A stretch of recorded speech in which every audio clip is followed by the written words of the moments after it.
Police mafia যোগসাজশেই চলছিল কয়লা পাচারের সিন্ডিকেট। কয়লা পাচারের তদন্তে কলকাতা হাইকোর্টে এই আদালতে কিন্তু রিপোর্ট দিয়ে এমনটাই দাবি করলো ইডি, যেখানে কয়লা পাচারের প্রোটেকশন দিয়ে প্রচুর টাকা ঘুষ নিতেন এমনটাই অভিযোগ মনোরঞ্জন মণ্ডলের বিরুদ্ধে। গত ৩রা ফেব্রুয়ারি তাদের অভিযানে গুরুত্বপূর্ণ ডিজিটাল নথি হাতে পাওয়ার কথা জানায় ইডি।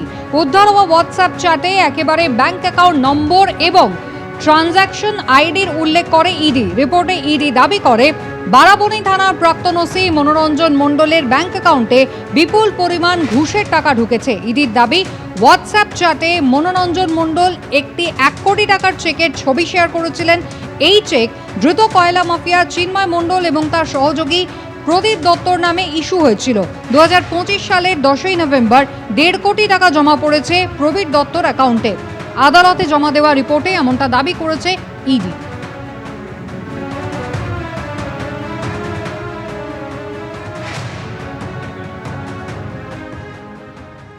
পুলিশ এবং কয়লা মাফিয়াদের যোগসাজশেই চলছিল কয়লা পাচারের র্যাকেট।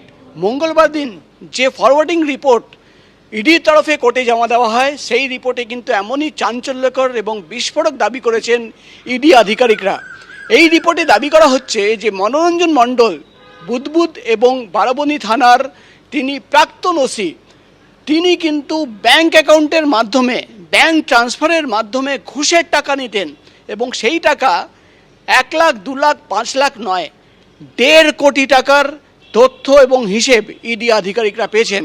এবং এই রিপোর্টে ইডি আধিকারিকরা দাবি করছেন যে হোয়াটসঅ্যাপের চ্যাট হিস্ট্রি খতিয়ে দেখার পর দেখা যাচ্ছে যে মনোরঞ্জন মণ্ডল রাজ্য পুলিশের একজন অফিসার, যিনি বারাবণী থানার ইনচার্জে ছিলেন, তিনি কিন্তু একটা চেকের ছবি, চেকবুকের ছবি পাঠিয়ে দিচ্ছেন কয়লা পাচারকারীদের, চিন্ময় মণ্ডল, যাকে ইতিমধ্যেই গ্রেপ্তার করা হয়েছে।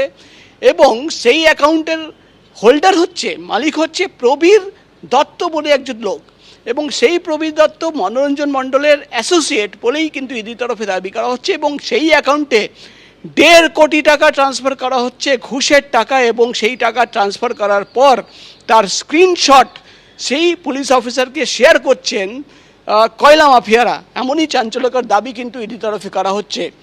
এবং ইডির তরফে এই রিপোর্টে দাবি করা হচ্ছে যে পুলিশ এবং কয়লা পাচারকারীদের একটা নেক্সাস ছিল, সেখানে একাধিক নাম বলা হচ্ছে।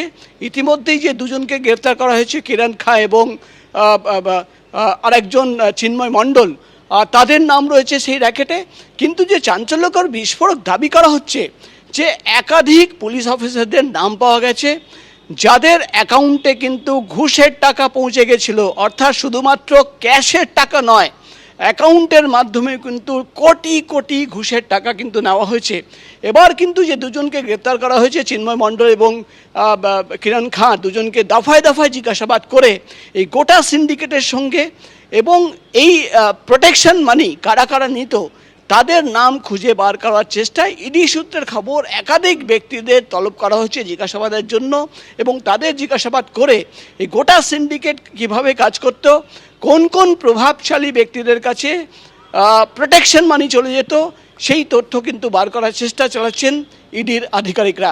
ক্যামেরায় পার্থর সঙ্গে প্রকাশ সেরা, এবিপি আনন্দ, কলকাতা। এবিপি আনন্দ, এগিয়ে থাকে, এগিয়ে রাখে।